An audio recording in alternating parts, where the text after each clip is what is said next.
Good morning students. सो बेटा आप investment criteria वाला चैप्टर कर रहे सी। दो मैथड ने जोड़े आप कर चुके हैं, रीइन्वेस्टमेंट क्राइटेरिया तो सोशल मार्जिनल प्रोडक्टिविटी क्राइटेरिया। ठीक है। सो अज आप करांगे कैपिटल टर्नओवर क्राइटेरिया। इस क्राइटेरिया ਨੂੰ प्रोफैसर जे पॉलक ਤੇ NS ਬਚਾਨਨ ने दसिया सी। इसनूं फैक्टर एंडोमेंट क्राइटेरिया भी कहा जाता है। बाकी अदर नेम्स ये rate of turnover, equal margin productivity या minimum capital output ratio criteria भी कहा जाता है। What is the actual meaning of this criteria? कहते हैं कि जी इन्वेस्टमेंट है वो इस तरह नाल होनी चाहिए है कि टर्नओवर ज़्यादा आए, मतलब पैसा ज़्यादा रियलाइज होवे even from low investment of capital and more people employ होने चाहिए हैं। Scarcity of capital in under develop countries is there. Under develop countries capital घट होंगी है, इस करके लेबर इंटेंसिव टेक्नीक्स अपनाउनिया चाहिए ने। मैक्सीमम आउटपुट होनी चाहिए from a unit of capital, मतलब पैसा जिन्ना लगे वो तो रिटर्नस ज़्यादा आनिया चाहिए ने। सो सच इन्वेस्टमेंट प्रोजैक्ट्स असी सिलैक्ट करने ताकि rate of capital turnover maximum होवे। In other words capital output ratio is to be low. So एक क्राइटेरिया की दसदा है कि सानू रिसोर्सिस नू इस तरह के नाल डिस्ट्रीब्यूट करना चाहिए है कि मार्जिनल प्रोडक्टिविटी ऑफ इन्वेस्टमेंट है जिन्नियां थावां ते असीं लाइए उहदे तो सानू सेम रिटर्न मिले। Limitations you will read yourself, be very easy. मैं सिर्फ तुहानू हुण मीनिंग दसना है। ठीक है। दैन नैक्सट है जी time factor criteria.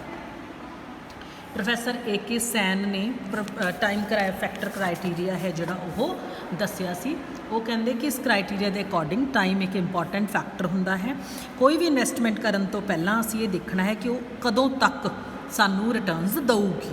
Professor Sen कहता है कि जो भी असी किसी इन्वेस्टमेंट की कॉस्ट देखनी है तो सिर्फ असी उत्थे उहदा एक्सपेंडिचर ही नहीं देखना, ये भी देखना है कि मेरा पैसा लॉन तो वो तो प्रोडक्शन होने च टाइम कितना है। ठीक है, मतलब वह जोड़ा पीरीयड है वो भी देखना है।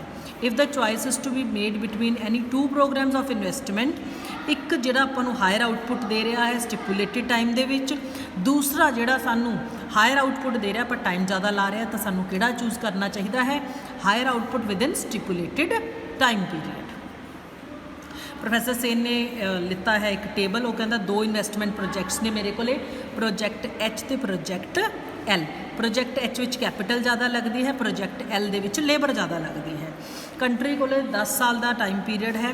हुण पहले साल दे विच प्रोजैक्ट H 40 लाख की मैनू आउटपुट दे रहा है, ये 60 की दे रहा, 50 70 60, दोनों तो सानू 1000 की जिहड़ी की है वो टोटल आउटपुट है वो आ रही है। पर पहले 6 सालों के जोड़ा प्रोजैक्ट H है जिते कैपिटल लगती है वो 420 लाख दे रहा है, जो कि दूजा है जोड़ा वो 510 दे रहा है। बट अगले सालों के तेज़ हो जाता है। प्रोजैक्ट H ये सानू 580 दे रहा है तो अगले वाला 490 लाख सानू दे रहा है। Time taken by capital technique to recover the deficiency in output is termed as period of recovery. कहते जे तो किसी कंट्री को 10 साल ने फिर तो दोनों विचों कोई भी प्रोजैक्ट ला सकता है, पर जे किसी कंट्री को 6 ने साल तो उन्होंने लेबर इंटेंसिव लाना चाहिए है, जे 10 ने तो वह दोनों विचों कोई भी लगा सकता है। Limitations you will read yourself. Then next है investment criteria to control specific problems. इस क्राइटेरिया ने प्रोफैसर जे पॉलक ने दिता सी। वो कहते हैं कि it is another form of an investment criteria. इसका ऑब्जेक्टिव की है to undertake stable economic development by controlling specific problems arising during the period of economic development. Early stages of economic development they which instability हो जाती है कई बार जो unfavourable balance of payment होंदा है या कोई एक्सटर्नल इम्बैलेंसिस आउंदे ने या कोई इन्फ्लेशन आ जाती है। एक्सटर्नल इंबैलेंस किवें हो सकता है? अनफेवरेबल बैलेंस ऑफ पेमेंट होया थानू जो स्टार्टिंग के स्टेज ऑफ डिवेलपमेंट ने वो तो बहुत सारिया चीज़ां जिहड़ियां बाहरों मंगवाउणियां पैंदियां ने। सैकेंडली मॉनेटरी इनकम जो इंक्रीज़ होंदी है तो फॉरन कंजम्पशन है जी वो वध जाती है, जिहदे करके तुहाडी फॉरन एक्सचेंज रिजर्वस ने वो भी तुहाडे घट जाते हैं, जिहदे करके तुहानू बाहरों ज़्यादा चीज़ां मंगवाउणियां पैंदियां ते जिहड़ा अनफेवरेबल बैलेंस ऑफ पेमेंट तुहानू मिलता है। फिर इन्फ्लेशन भी आ सकती है इन द इनिशियल स्टेजिस।